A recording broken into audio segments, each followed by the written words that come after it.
Ouais, je suis en train d'enregistrer. Alors là.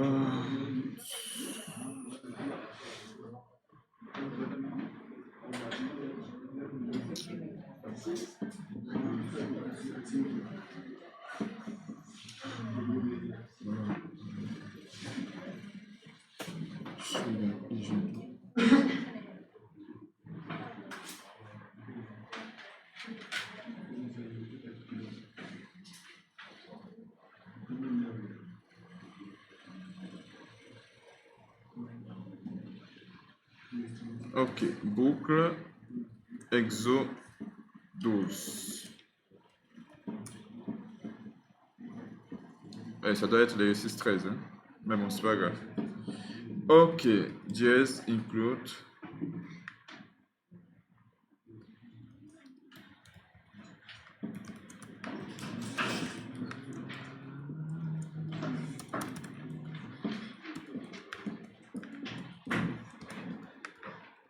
Donc, on a besoin d'un nombre. Ici, on va mettre ici une variable n et on aura besoin de l'indice de parcours. Et ensuite, on va demander de saisir le nombre. On va faire un printf, entrer un nombre. Ok. Après avoir demandé de saisir, on fait un scanf, E commercial, le nombre.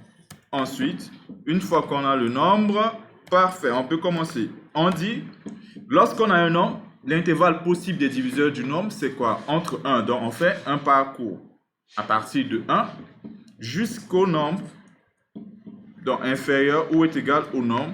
Et on fait i++. I++.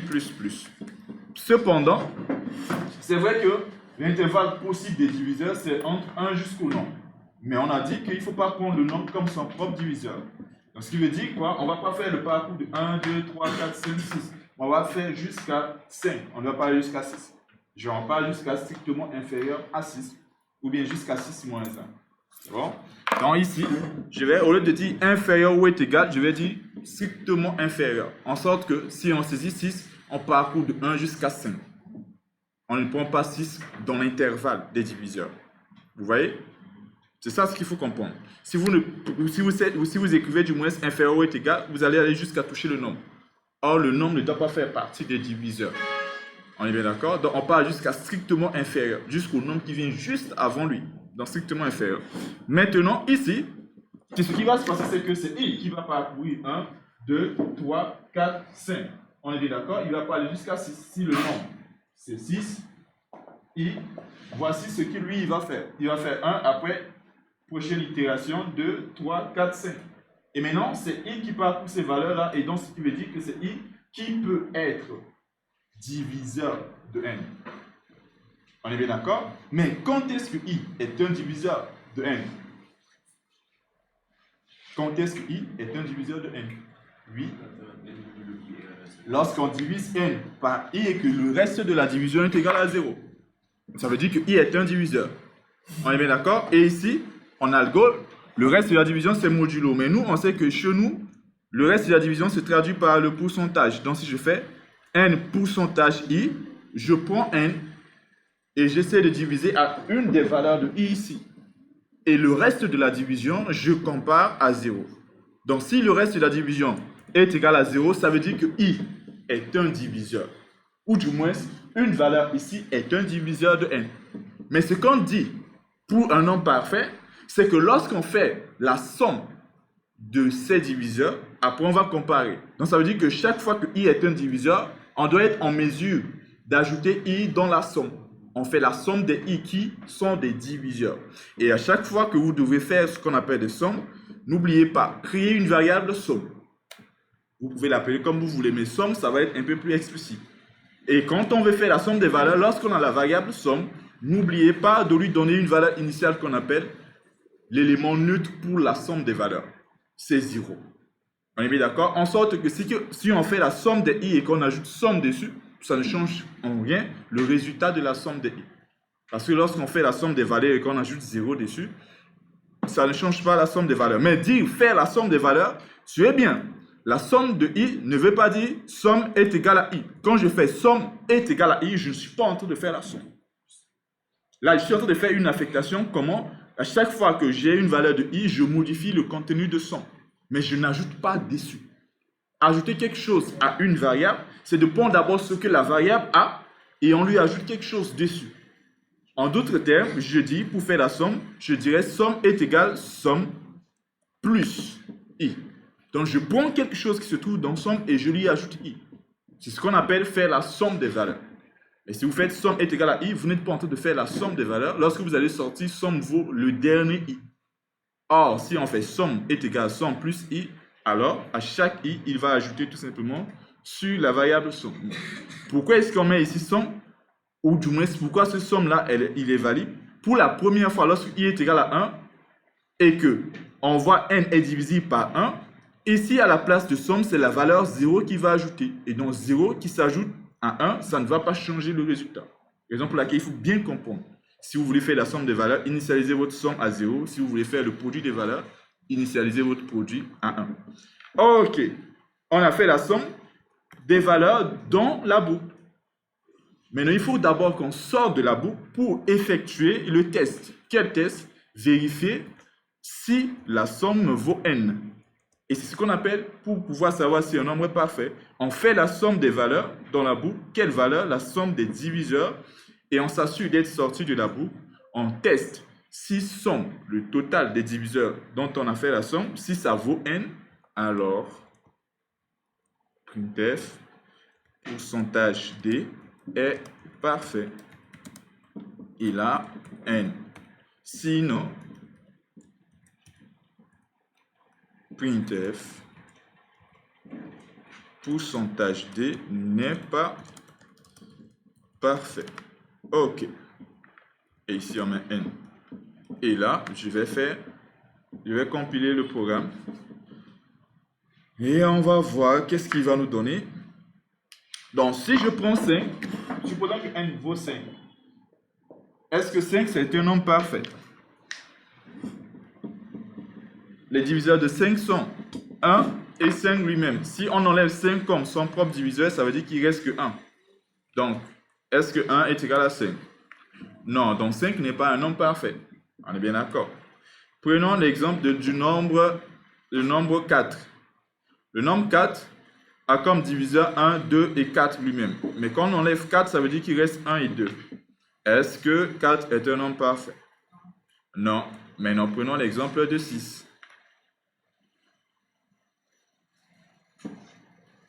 Voilà. Ici, si j'écris 6, il nous dit que 6 est un nombre parfait parce qu'il arrive bien à déterminer en fonction du nombre, est-ce qu'il est parfait? Donc, on fait ce parcours de 1 jusqu'à strictement inférieur au nombre. Pour chaque valeur de ce parcours qui se trouve être diviseur de n, on l'ajoute à la somme. On sort de la boucle, on teste la somme. Si ça vaut n, alors c'est un nombre parfait. Est-ce que c'est bon? Est-ce que c'est bon? Oui, vas-y. Au cas où il donne n par exemple, moins 2 ou moins 3.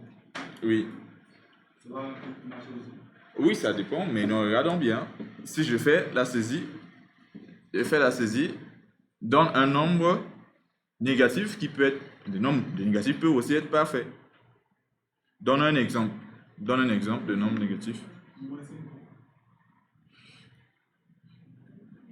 Par contre, ici, dans ce programme, forcément, si on écrit quelque chose de négatif, on aura un souci. Tu sais pourquoi? Regarde bien la boucle. Qu'est-ce qu'on dit? On fait une itération d'une manière à tendre vers le positif. C'est pour commencer de faire la sorte que ça prend les négatifs en même temps. Il fait un vrai nombre. Donc si n est inférieur ou égal à 0, on lui dit de faire un vrai nombre positif. Ok. Réussi à préciser quoi? Ah ok, j'ai pas vu ça. L'exercice a précisé de saisir une valeur entière positive. Je suis d'accord avec toi. Mais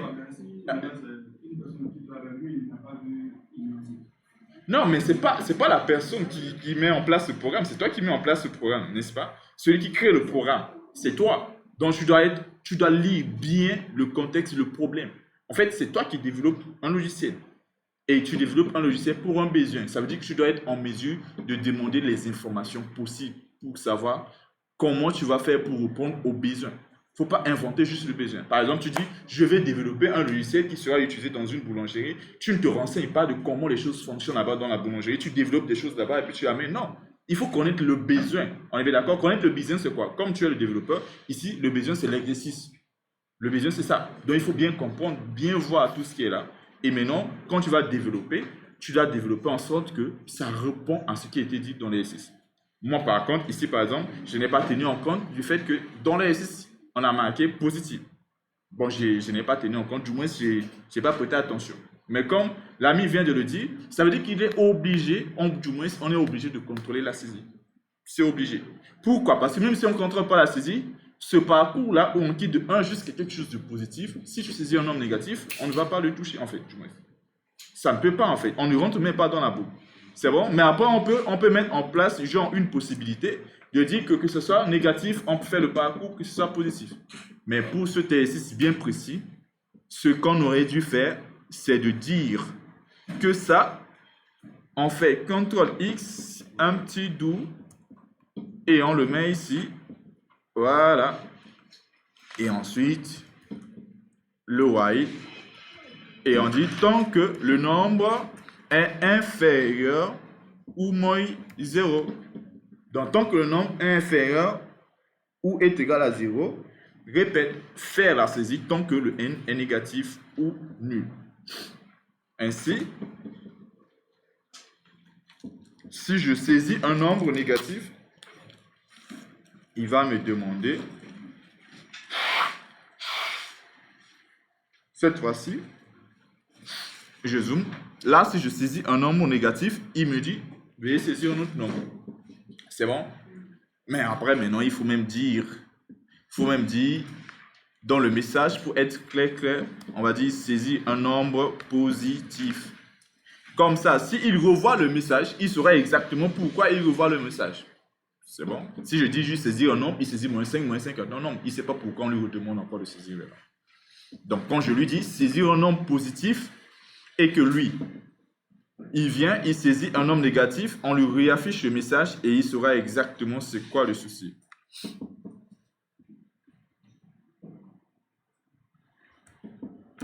Voilà.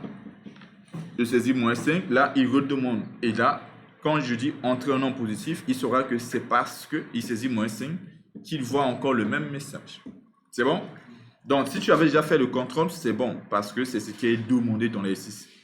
Déjà, lorsqu'on vous donne des choses, lorsque je vous donne des exercices, tout ce qui est dit dans l'exercice, il faut d'abord le faire. Et ensuite, s'il y a la possibilité de pouvoir ajouter un plus, vous l'ajoutez. Mais quand vous donnez un exercice et que vous ne faites pas d'abord tout ce qui est demandé, mais que vous voulez faire des choses extraordinaires, attention. C'est bon? Parfait.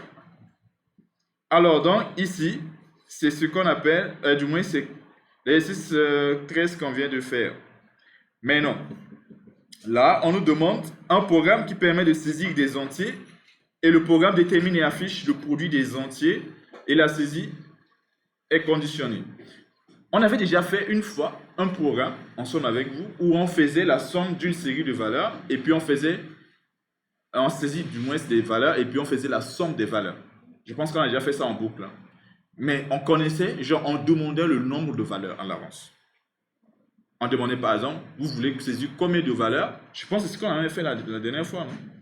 La dernière fois, on avait demandé combien de valeurs l'utilisateur a besoin et puis on fait une boucle qui fait les n itérations. Mais cette fois-ci ici, dans l'exercice 14, on dit, on va saisir plusieurs valeurs. Mais on ne connaît pas la valeur ou bien le nombre de valeurs à saisir à l'avance. Mais aussi, on ne doit même pas demander à l'utilisateur de saisir le nombre de valeurs. Lui, il va saisir une valeur. Et on dit quoi? Pour lui permettre encore de saisir une nouvelle valeur, on va vérifier est-ce qu'il donne une réponse entre oui ou bien non, O ou bien N. Donc s'il dit je veux saisir une valeur, il va mettre O. S'il dit je ne veux plus saisir une valeur, il met N. Vous comprenez ce que cela veut dire? Ok, mais non. Avant de parler après du résultat, on va d'abord créer le fichier et essayer de parler de ce que je viens juste de dire là. Et après, on va compléter. C by step. Ça fait exo. Ça fait boucle. Exo 14. Voilà. Donc, dièse include stadio.h avec S minuscule. Int main.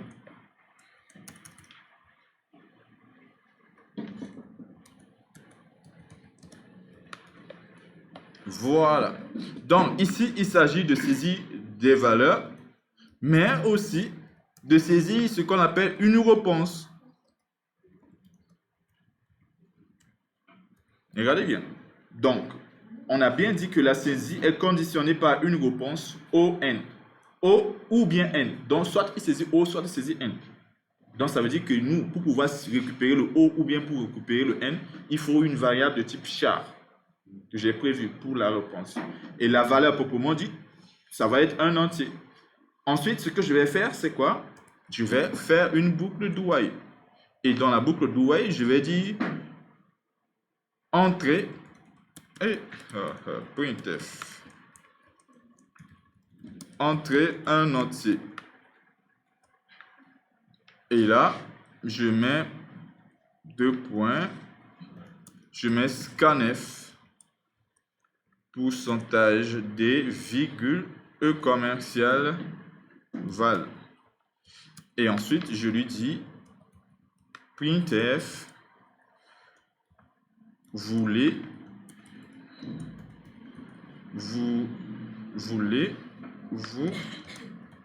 continuez et je lui précise qu'il doit saisir soit O, soit N.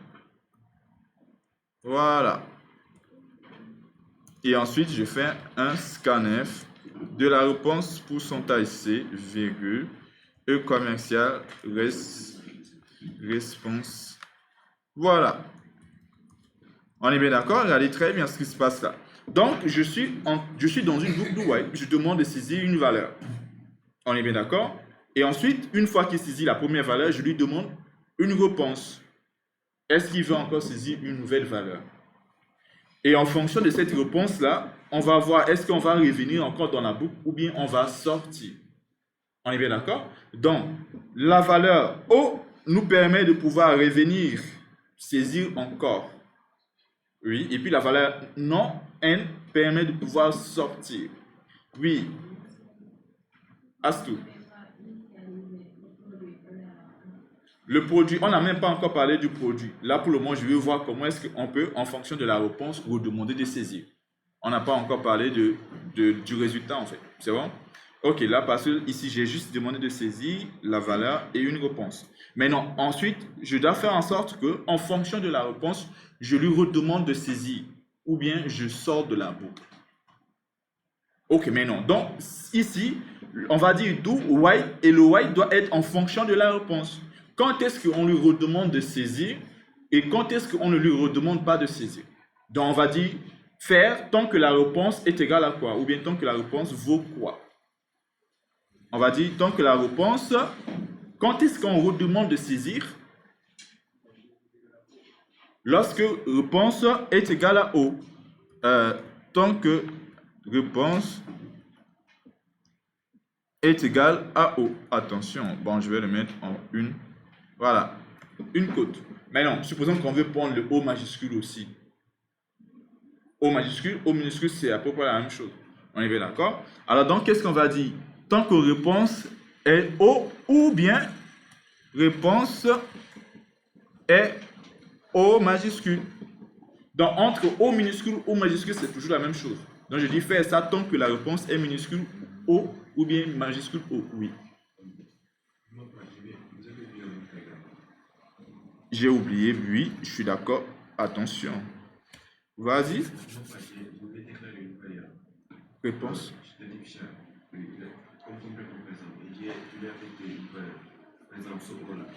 C'est O. Je vais déclarer une variable qui donne la possibilité à l'utilisateur d'entrer soit N. Si nous entrons, et si la première variable que j'avais affectée à 6 soit égale, alors la boucle Bon, c'est la même chose, hein, c'est le même principe. C'est le même principe. Ici, c'est juste que nous, on a demandé juste dans une variable réponse et il saisit sa réponse. Donc, lorsque c'est O, on lui redemande de saisir. Donc, on a dit faire ça, mais ce que tu as dit aussi, ce n'est pas faux. Hein. Mais il y a plusieurs manières de le faire, mais cette manière, c'est beaucoup plus simple pour tout le monde. Donc, j'ai dit faire la saisie tant que la réponse est égale à O ou bien O majuscule. N'est-ce pas? Maintenant, ce que je vais faire ici, c'est quoi? Je vais juste faire un printf. Vous avez terminé la saisie. Voilà, donc on va voir quand est-ce que ce message-là sera affiché. C'est bon? On va voir quand est-ce que le message vous avez, là c'est à l'extérieur de la boucle. Et puis on va revenir maintenant faire les autres traitements. On va voir quand est-ce qu'on affiche vous avez terminé. Terminé, j'ai mis quoi? Terminé, j'ai mis R. Hein? Ah, les Français.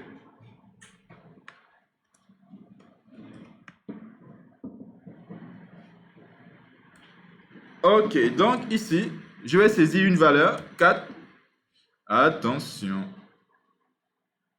Je pense que je vous avais déjà parlé de ça, non? La zone buffer, là. Je ne vous ai pas encore parlé de ça. Attends, si je saisis encore un nombre et qu'il passe, ça veut dire que c'est à cause de ça. Alors, donc, si vous avez, dans votre programme, vous saisissez des nombres, des informations de types différents, des onziers, des réels, des caractères, des chaînes, toutes ces choses-là, c'est possible que vous ayez ce genre de problème-là. C'est-à-dire que la mémoire buffer est remplie.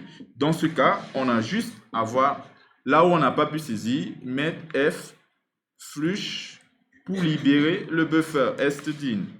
OK? Voilà.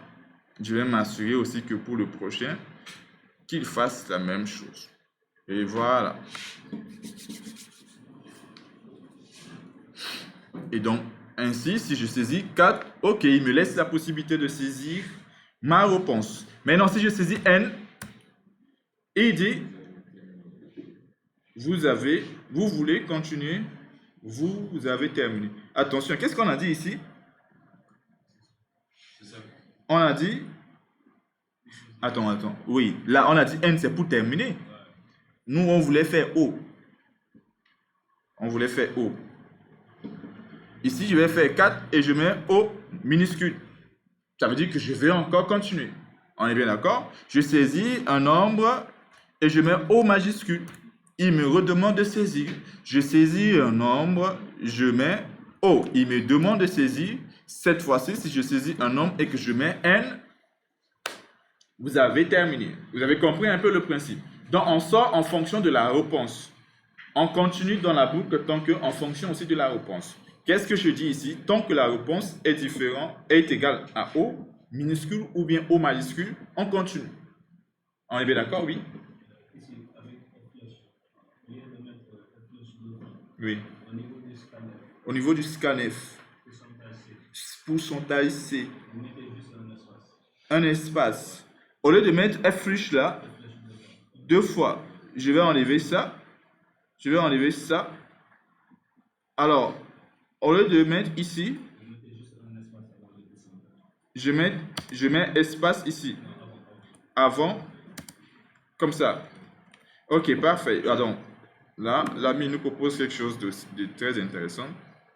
Alors, on va voir. Ici, on va tester. Et pourtant, ça marche. Non, ça marche. Donc, aussi, on peut faire ça comme ça. Donc, si vous avez du mal à garder en tête le flush staging, vous avez aussi la possibilité de faire ça. Mais espérons que ça va marcher bon pour tous les coups. Si la TC ça marche, ça veut dire que ça va marcher forcément sur tous vos ordinateurs. Donc, parfait, on peut le faire comme ça aussi. C'est bon? Maintenant, on revient pour comprendre le résultat qu'on nous demandait de trouver sur l'exercice numéro 14. Le résultat, c'est de faire quoi? On a juste dit, non, on a dit d'afficher d'abord les noms et d'afficher le produit. Oui, c'est ça. Donc, on doit faire le produit des valeurs saisies et on doit afficher les valeurs proprement dites. Déterminer et afficher le produit.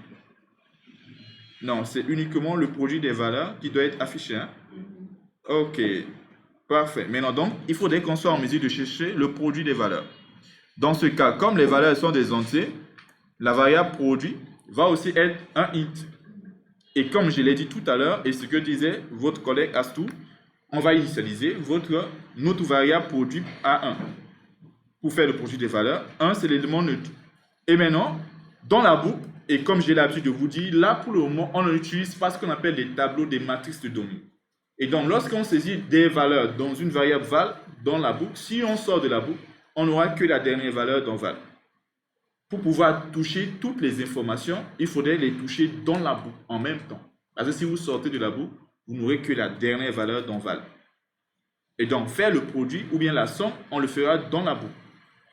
Alors, le produit, comme j'ai fait pour la somme, on ne va pas dire produit est égal à val fois val. Attention. Faire le produit de valeur ne veut pas dire produit est égal à val fois val. Non, non, non. Faire le produit de valeur, c'est d'avoir une variable produit qui est initialisée à 1 et après dire produit est égal à produit fois val. Comme pour la somme, somme est égal somme plus val. Donc, c'est comme ça qu'on va faire le produit des valeurs. Mais il faut faire la produit des valeurs. Pas de dire produit est égal à produit fois 1 ou bien quelque chose. On fait la produit de la valeur. Maintenant, regardez bien. Ici, là où on a dit la saisie est terminée, lorsqu'on sort, on va dire le produit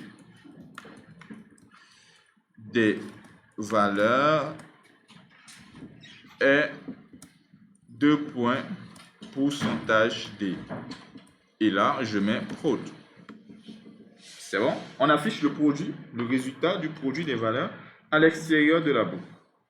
Et donc, qu'est-ce que je viens de faire? J'ai juste ajouté une variable produit initialisée à 1. Et à chaque fois que je saisis une valeur, je l'ajoute où? Je l'ajoute dans la variable produit. Et ensuite, je sors de la boucle, j'affiche le produit. Ce qui nous donne ce résultat-là. Ici, entre un entier, je saisis 2. Voulez-vous encore? Oui. Entre un autre entier, je saisis 5. Voulez-vous encore? Je dis non. Et là, il dit le produit des valeurs, c'est 2 fois 5 qui vaut 10. Donc, il prend chaque valeur, il les multiplie. Mais comment? À travers cette variable produit-là. Lorsqu'on dit produit est égal à produit fois val, il va faire le produit des valeurs. Mais il faut s'assurer que le produit commence d'abord à 1. Oui, est-ce qu'il y a des questions? Concernant l'exercice là, est-ce qu'il y a des questions? Posez toutes les questions possibles. Hein? Toutes les questions concernant les boucles là, pour ne pas qu'après, lorsqu'on va parler de devoir, monsieur, on n'est pas prêt. Hein? Attention.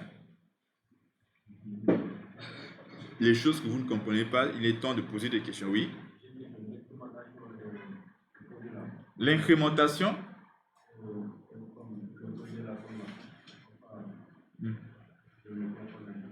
Déjà, lorsque tu dois faire la somme de valeurs, ce que tu dois comprendre pour l'instant, c'est que tu crées une variable somme. Et lors de la création, tu peux lui donner une valeur 0.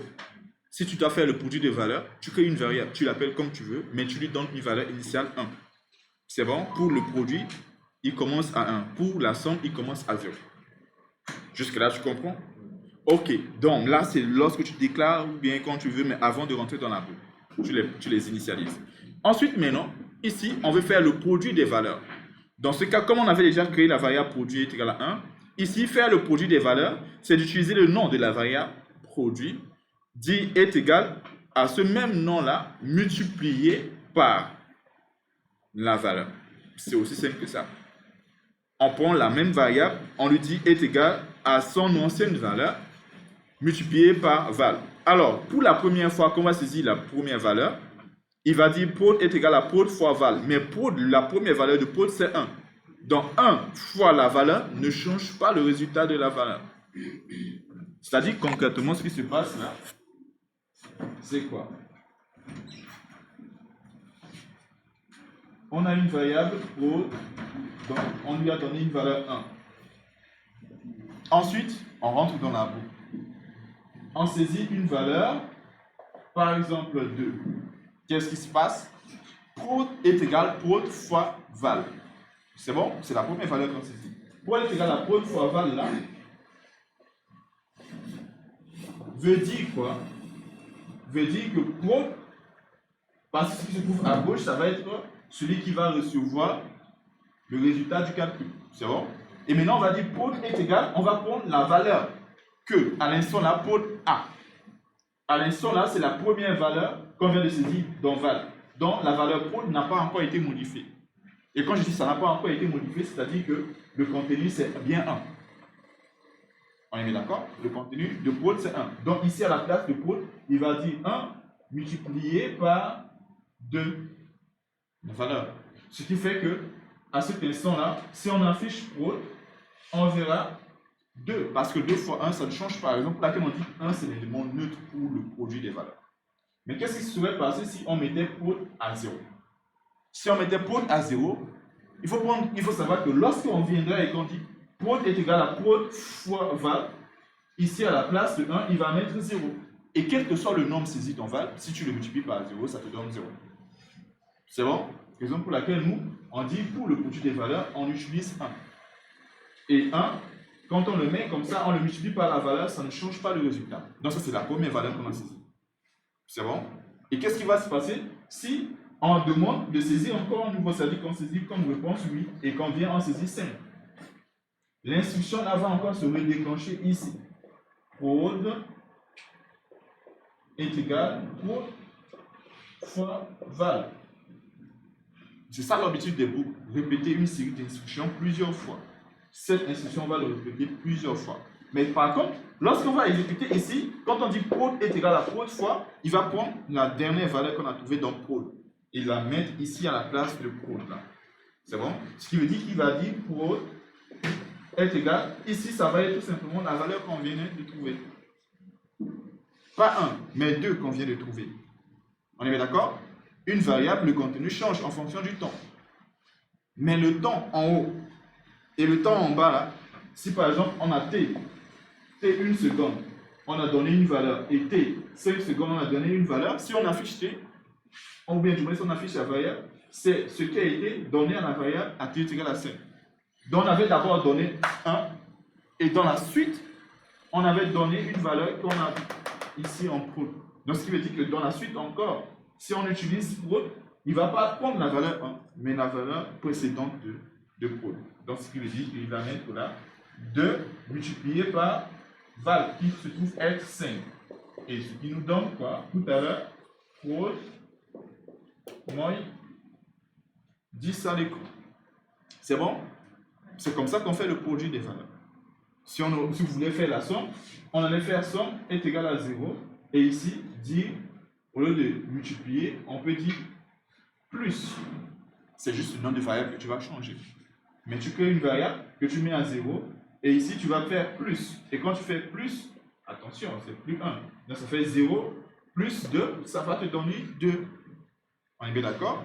Et ensuite, si je viens, je saisis 5, il va faire quoi? Il va prendre la valeur précédente de prod et ensuite, il va lui ajouter la valeur 5.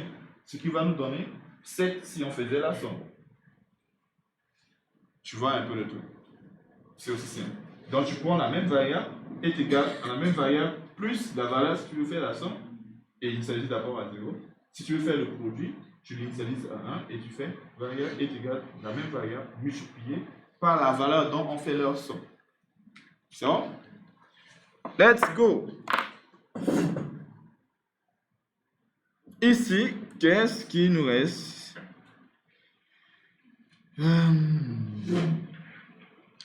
L'exercice numéro 15. Un programme qui permet de saisir un entier, d'abord positif, pair, divisible par 4 et multiple de 10. Ok, alors d'abord on va commencer par ça avant de parler du reste du programme. On va d'abord gérer la première ligne là. On nous demande de saisir un nombre positif pair divisible par 4 et multiple de 10. Et après, on va déterminer le résultat là. Comment faire pour que le nombre soit positif et que le nombre soit pair et que le nombre soit divisible par 4 et multiple de 10? Voyons voir. Ça doit être l'exo 15. Donc, je vais mettre boucle exo 15 Point C.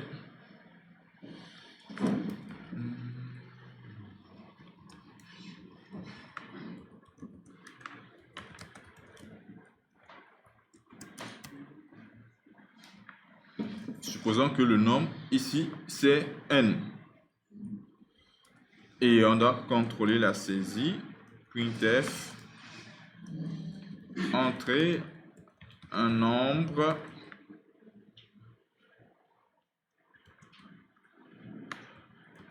bon, je vais pas écrire tout, hein, mais vous devez lui dire écrire un nombre multiple de tel divisé par ainsi de suite. Voilà. Maintenant, comment obliger l'utilisateur de saisir un nombre qui est pair? Je vais copier ça. Voilà. Je vais l'amener là. Je vais le faire ici comme ça. On va comprendre. Je vais le mettre sous forme de commentaire.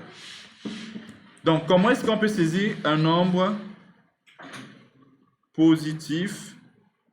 Le nombre doit être positif, le nombre doit être pair, le nombre doit être divisé par 4 et multiple de 10.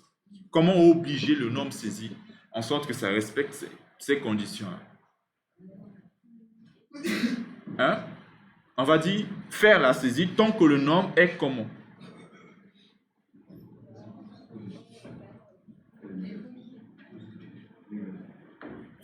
Quand c'est négatif, on refait la saisie. On est bien d'accord? Comprenez bien que la boucle do while veut dire faire tant que.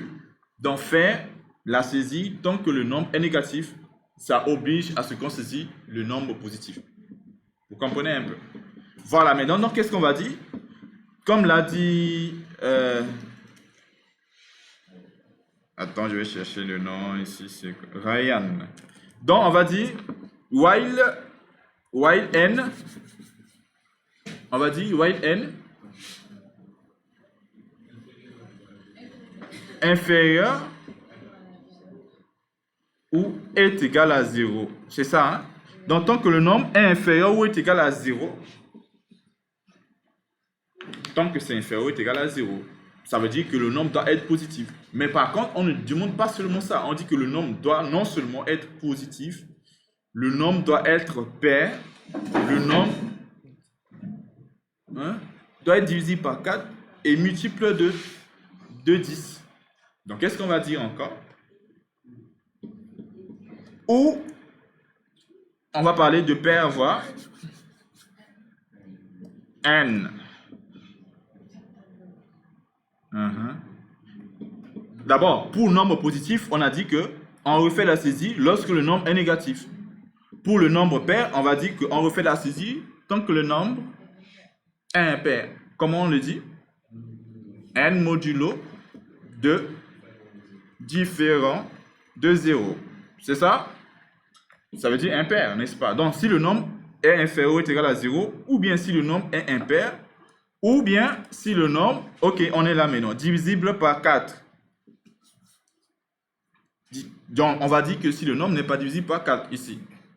On est bien d'accord? Comment on va dire si le nombre n'est pas divisible par 4? N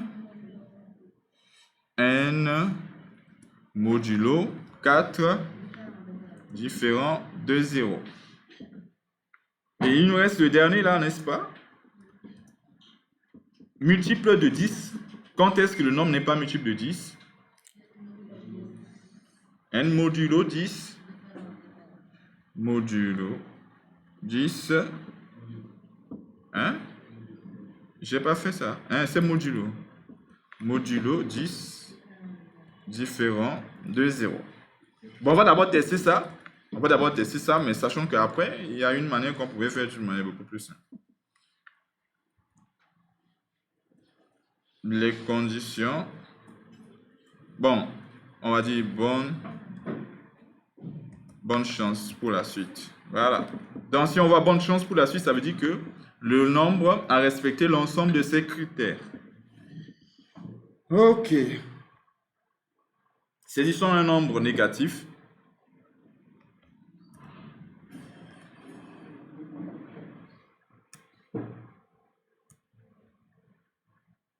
Je vais saisir un nombre négatif.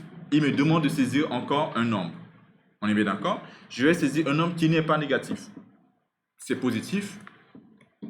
Mais par contre, ce n'est pas un nombre pair. On est bien d'accord? Donc, il me redemande de saisir.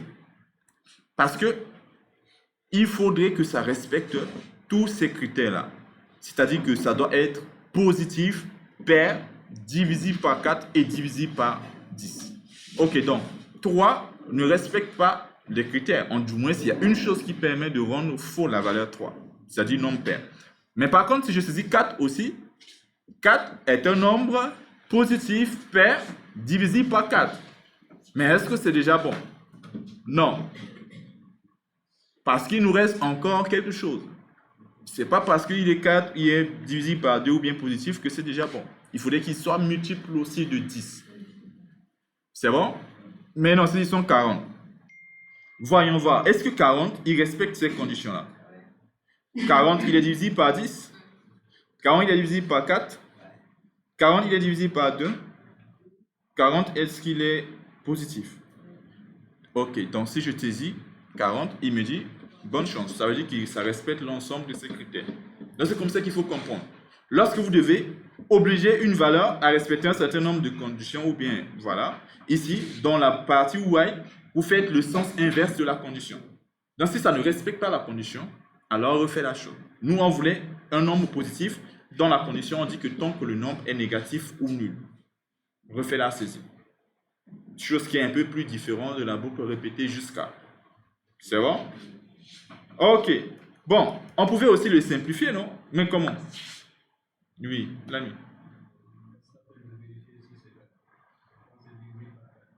Bon, on se dit si un nombre est divisible par 4, normalement, c'est un nombre pair. On est bien d'accord? Si un nombre est divisible par 4, ça veut dire que normalement, c'est un nombre pair. C'est bon? Mais est-ce qu'un nombre qui est divisible par 10 est forcément divisible par 4? Un exemple. 30 n'est pas divisible par 4. On est bien d'accord? Donc ça veut dire que le 4, on est obligé de le garder. C'est bon? On va prendre un exemple. Ici, si je compile.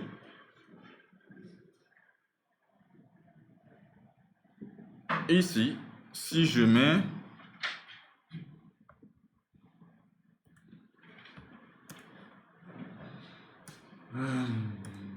Ok, si je mets 30, on voit que le 30, il est positif, il est pair, mais il n'est pas divisible par 4.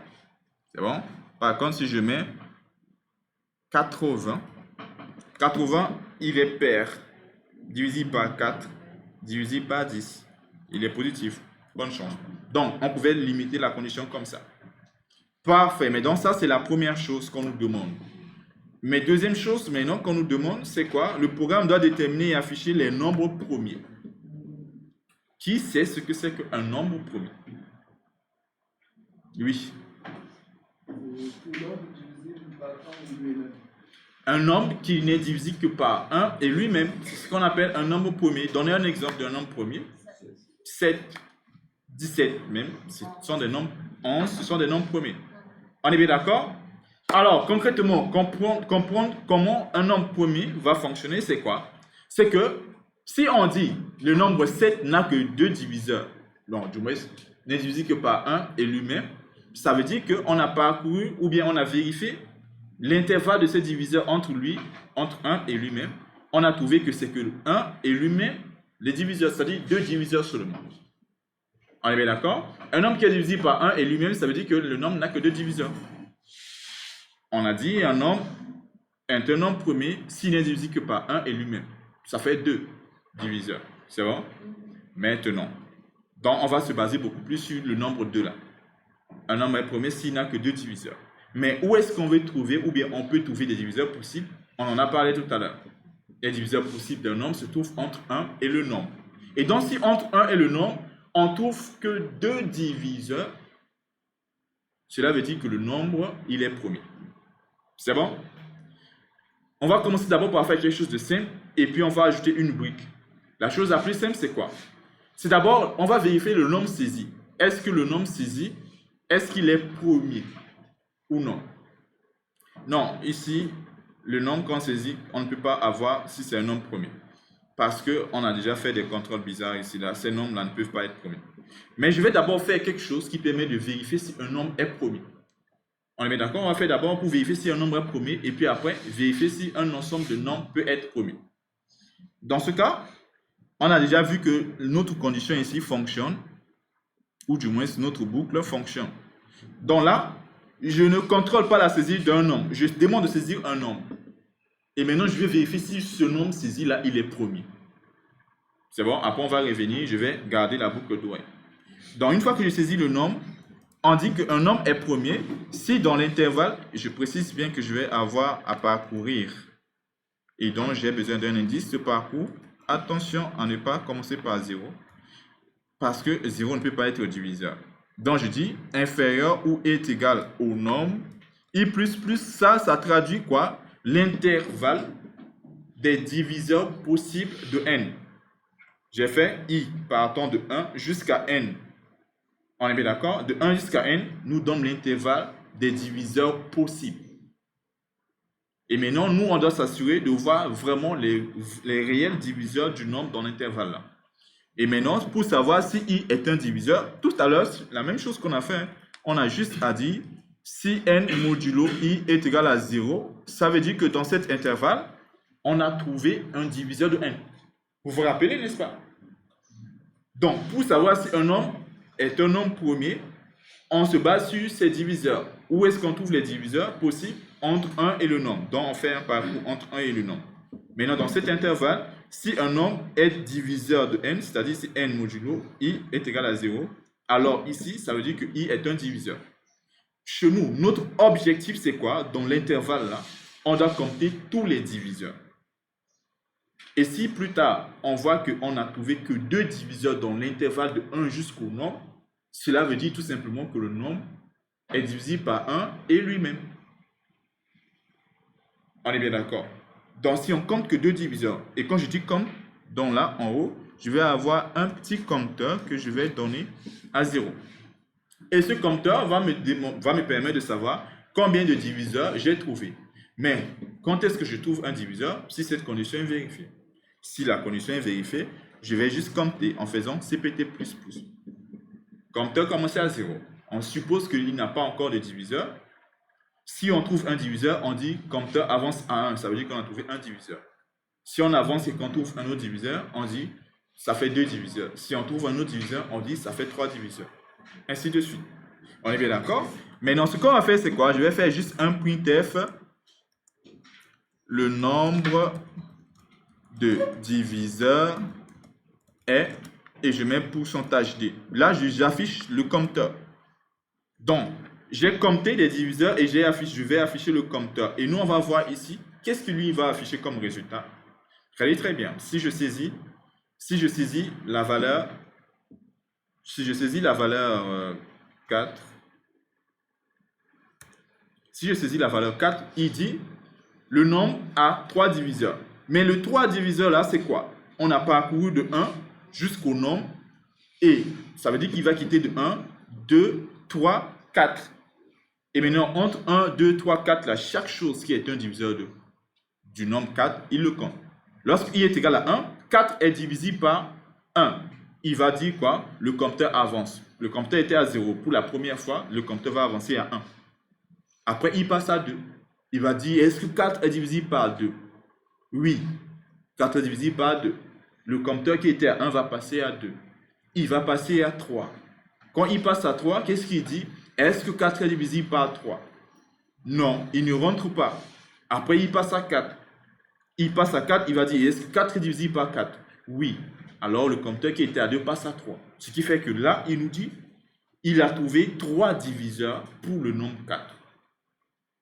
Regardez bien maintenant, cette fois-ci, si je saisis 5.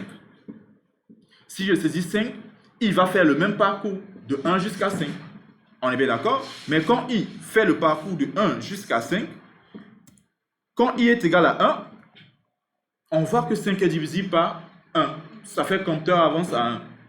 Il va passer à 2. Il va tester, est-ce que 5 est divisible par 2? Non. Il va passer à 3. Il va dire, est-ce que 5 est divisible par 3? Non. Il passe à 4. Il dit, est-ce que 5 est divisible par 4? Non. Mais quand il va passer à 5, il va dire, est-ce que 5 est divisible par 5? Et donc, nous, on a trouvé que 2 compteurs. Raison pour laquelle j'étais en train de dire qu'un nombre qu'on dit un nombre premier, Je suis d'accord que c'est un nombre qui est divisible par 1 et lui-même. Mais en termes de programmation, ici, nous, on va dire que un nombre n'a que 2 diviseurs, ou bien si un nombre n'a que 2 diviseurs, c'est un nombre premier. Où est-ce qu'on trouve les diviseurs? C'est entre 1 et lui-même. Donc, on fait cette boucle-là, et on compte les diviseurs. Et là, vous voyez que là, ça nous montre quoi? Que le nombre est premier ou non. Par exemple, le 5 là, si on voit qu'il n'a que 2 diviseurs, on sait que c'est un nombre premier.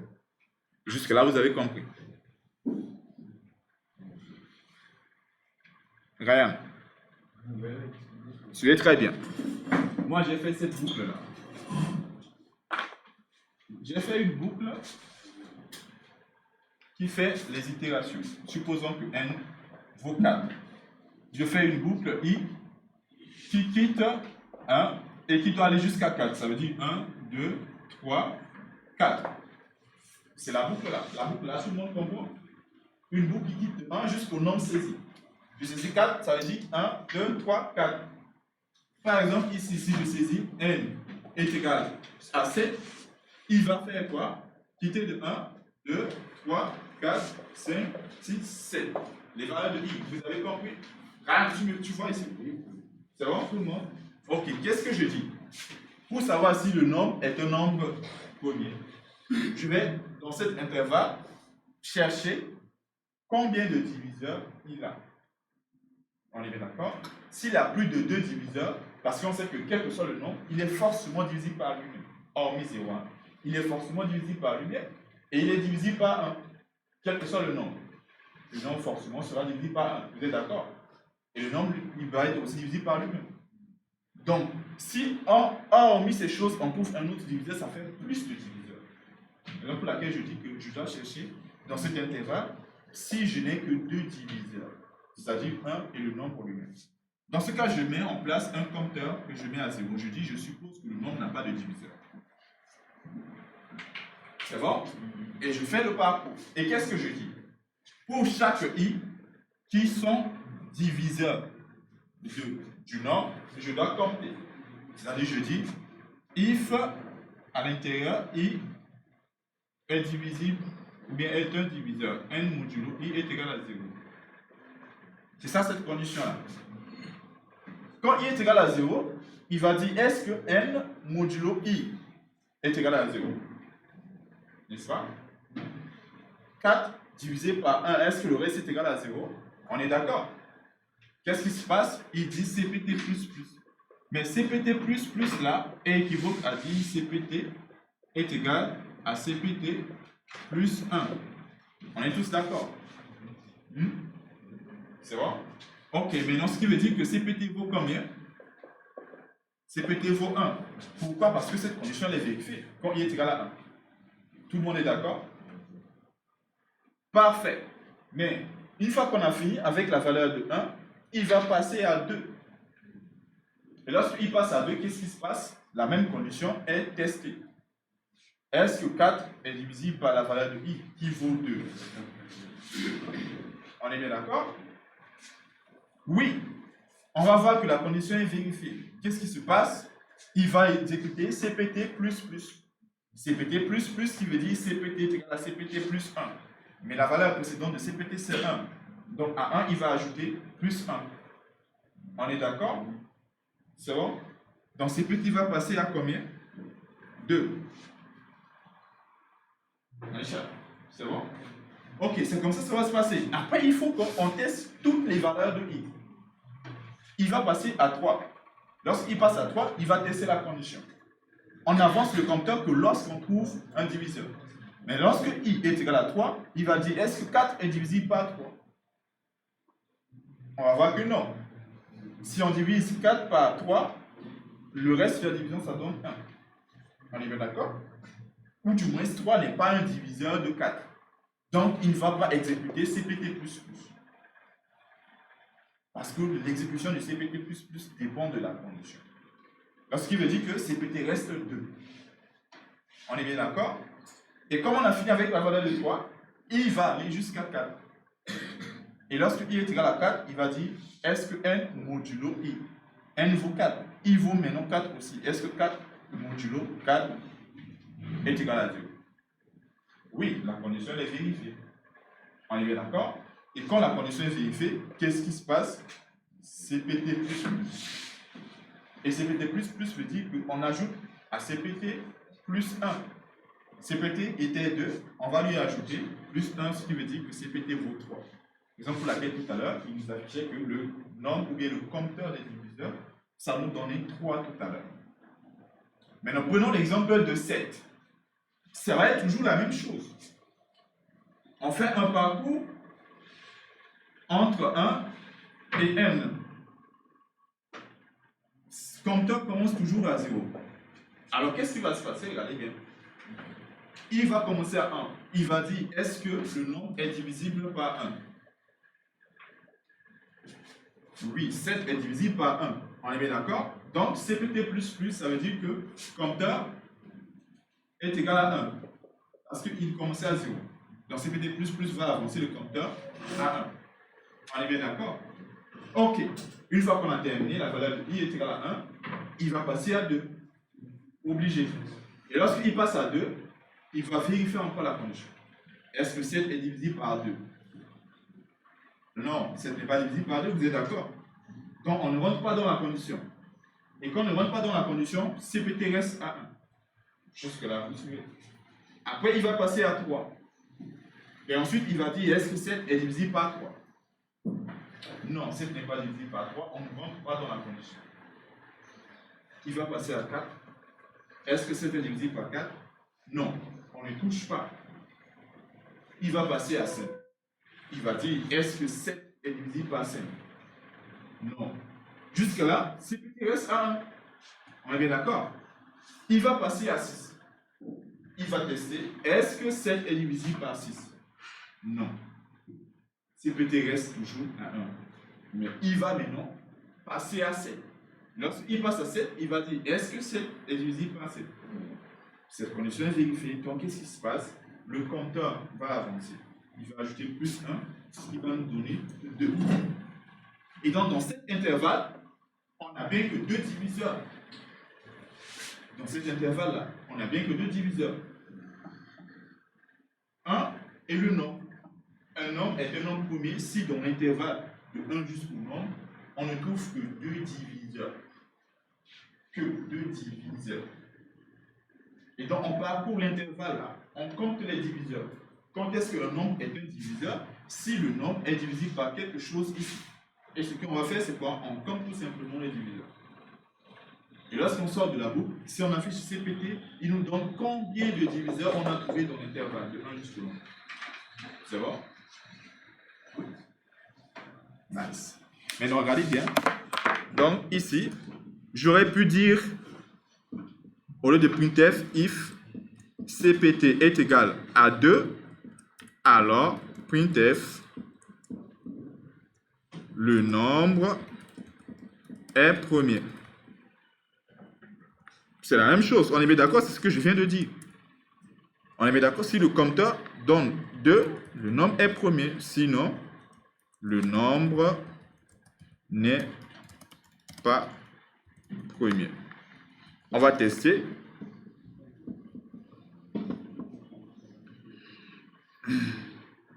On va tester ici.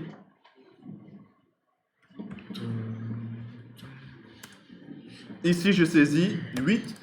Il dit que le nombre 8 n'est pas premier. Le nombre n'est pas premier. Si je saisis 7, étant donné que dans l'intervalle de 1 jusqu'à 7, il n'y a que 2 diviseurs, il va nous dire que 7 est un nombre premier. Donc, il dit 7 est un nombre premier. Mais on se base sur quoi? Sur le compteur des diviseurs là. Si dans l'intervalle de 1 jusqu'au nombre, on n'a que 2 diviseurs, alors on a un nombre premier. Là, c'est bon? Celui qui dort, c'est bon? Adou, c'est bon? Au fond, c'est bon?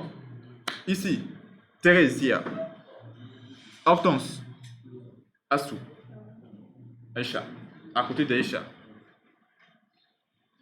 Marcel, c'est bon? L'ami, Déo.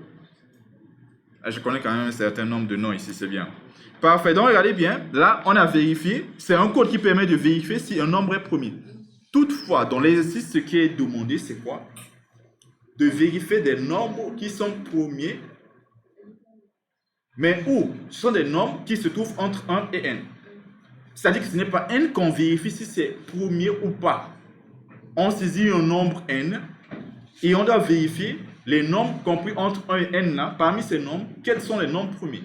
C'est-à-dire concrètement, si mon n, je saisis par exemple 7, ce qu'on me demande c'est quoi? Entre l'intervalle de 1, 2, 3, 4, 5, 6 et 7 là, je dois chercher les nombres qui sont premiers. Ça, c'est pas pour chercher les diviseurs, mais ici, on doit chercher des nombres entre 1 et le nombre saisi. Quels sont ceux qui sont premiers? Comme par exemple, on peut dire 2 c'est un nombre premier, on peut dire que 3 c'est un nombre premier, on peut dire que 5 c'est un nombre premier, voire même 7 c'est un nombre premier. C'est ça l'objectif. Tout à l'heure, on a juste pris un nombre, on a vérifié s'il était premier. Cette fois-ci, on a un nombre et on a vérifié entre 1 et lui-même les nombres qui sont premiers. Donc, ça veut dire qu'on doit avoir une brique au-dessus, une boucle qui parcourt les nombres qui peuvent être premiers. On est bien d'accord? On a une boucle qui parcourt des nombres qui peuvent être premiers. Donc, lorsqu'on saisit n, on fait une boucle qui parcourt, supposons qu'on utilise i, qui parcourt de 1 jusqu'à n. 1 jusqu'à n avec la variable i. Donc, chaque i est un nombre.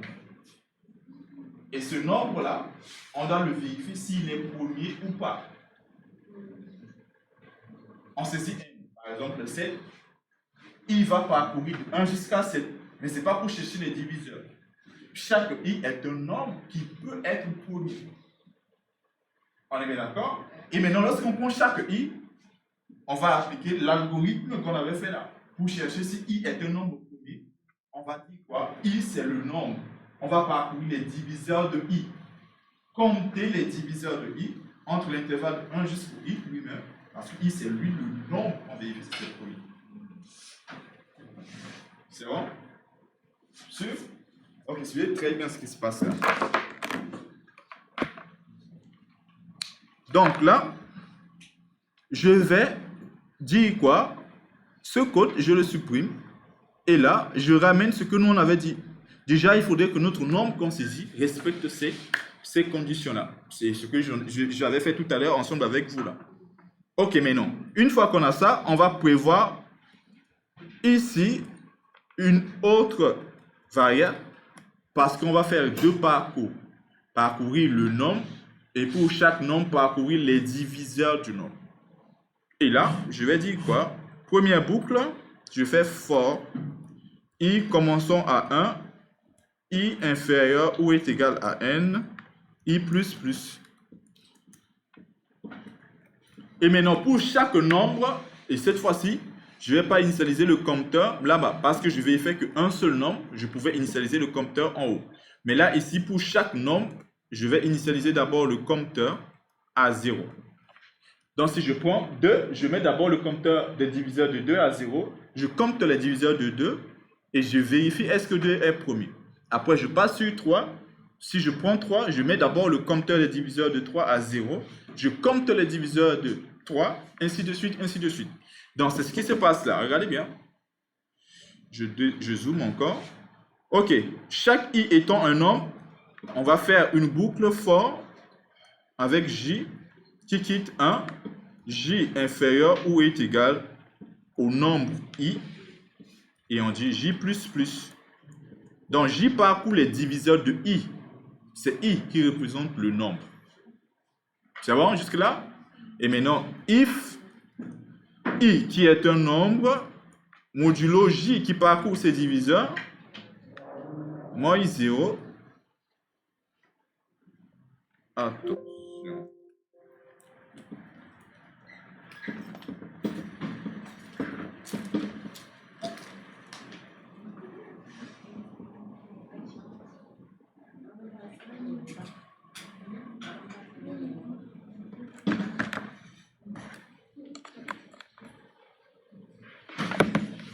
Voilà, donc si oui, ce qu'on a juste à faire, c'est CPT++.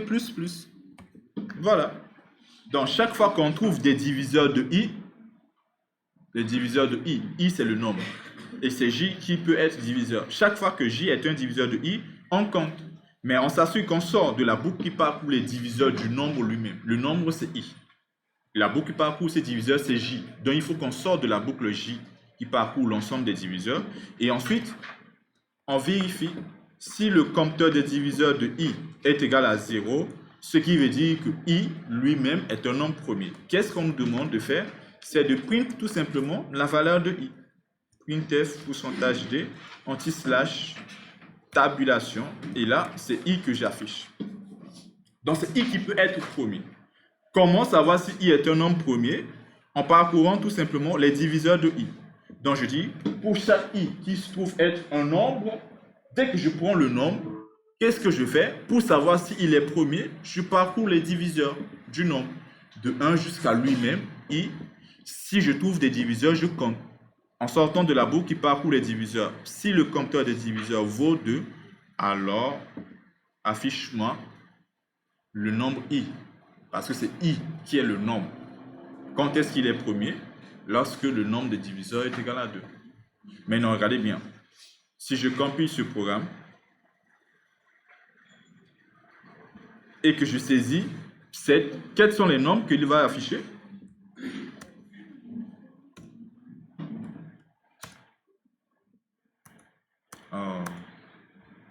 Si je saisis 7, qu'est-ce qui va se passer?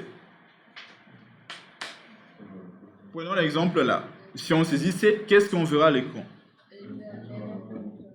Les nombres premiers, c'est-à-dire concrètement quoi? 2, 3, 5. Bon, c'est vrai que j'ai fait la boucle jusqu'au nombre. Donc ça veut dire qu'il va afficher aussi 7 comme nombre premier. Parce que je n'ai pas dit strictement inférieur. Aïe, waouh. Si. On n'a pas oublié la première condition, que le nombre devait être divisible par 10 et tout comme ça. Donc ici, je vais mettre... Aïe, mais ça va être chaud quand même. Hein. Attends. Non, pas 40. 20. Est-ce qu'il est divisible par 2? Divisible par 4? Divisible par 10? Ok, on va juste prendre 20. Ok, donc, de 1 à 20, il nous affiche tous les nombres qui sont premiers. C'est bon? Donc, regardez bien. Le premier nombre, c'est 2. 2 n'a que 2 diviseurs. 1 et lui-même. Deuxième nombre, c'est 3. 3 aussi, c'est le nombre premier parce qu'il est divisible par 1 et lui-même. 5, même chose. Il est divisible par 1 et lui-même. 7, même chose. Il est divisible par 1 et lui-même. 11, il est divisible par 1 et lui-même. 13, 17, 19. J'ai mis anti-slash t pour faire juste une tabulation, en sorte qu'on reste sur la même ligne.